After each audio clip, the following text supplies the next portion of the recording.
Un enfant mange une banane et remarque des lignes rouges à l'intérieur. La maman se précipite de l'emmener aux urgences à temps.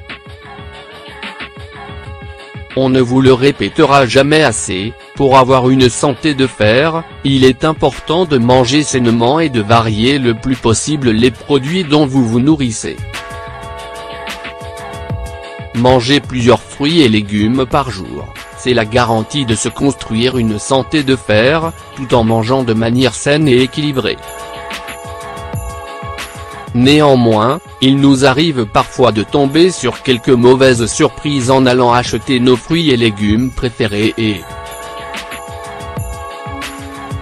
C'est en tout cas l'histoire de Lisa et de sa fille Dionne qui, en allant au supermarché pour faire leurs courses de la semaine, étaient loin de se douter qu'elles étaient sur le point de tomber sur des bananes et tout ça bonnes pour la santé.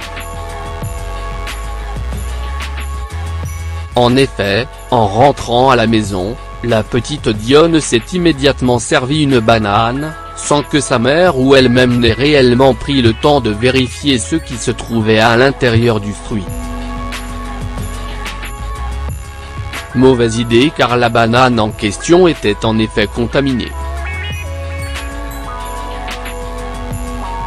Résultat, la petite Dionne a fini par s'évanouir de douleur, sur le sol de la cuisine. La Nigrospora spherica. La Nigrospora spherica, plus simplement appelée la Nigrospora, est une maladie fongique qui touche principalement les fruits et les plantes se trouvant dans des pays au climat tropical.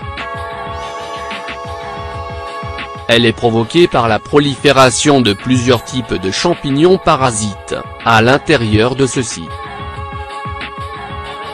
Encore méconnue de tous, cette infection se caractérise entre autres par l'apparition d'une couleur rougeâtre, du moins pour ce qui est de la banane.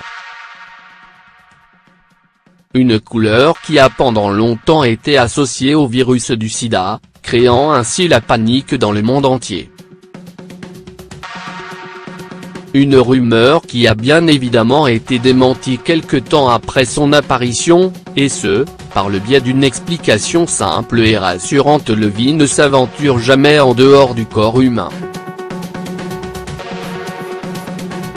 Si la teinte noirâtre que peuvent prendre certaines bananes de l'intérieur n'est pas considérée comme toxique pour l'homme, la teinte rougeâtre en revanche souffre de mauvaise réputation. Cependant, quelques scientifiques se sont penchés sur la question et ont découvert que si cette infection pouvait être nocive pour certains, elle ne l'était pas forcément pour d'autres.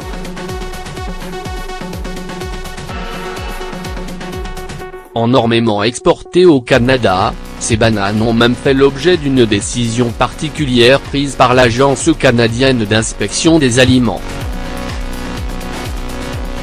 Selon l'agence, celles-ci doivent en effet être jetées pour enlever tout risque d'infection.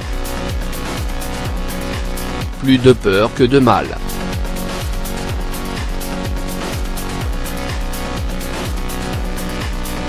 Arrivée aux urgences, la petite fille continue à souffrir d'horribles maux de ventre et passe la journée à vomir.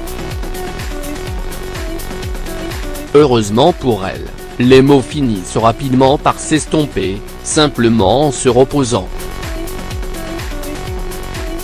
Quant au supermarché qui importait et vendait ces bananes, il adressait ses plus plates excuses à la maman de la petite Dionne, à travers cette lettre.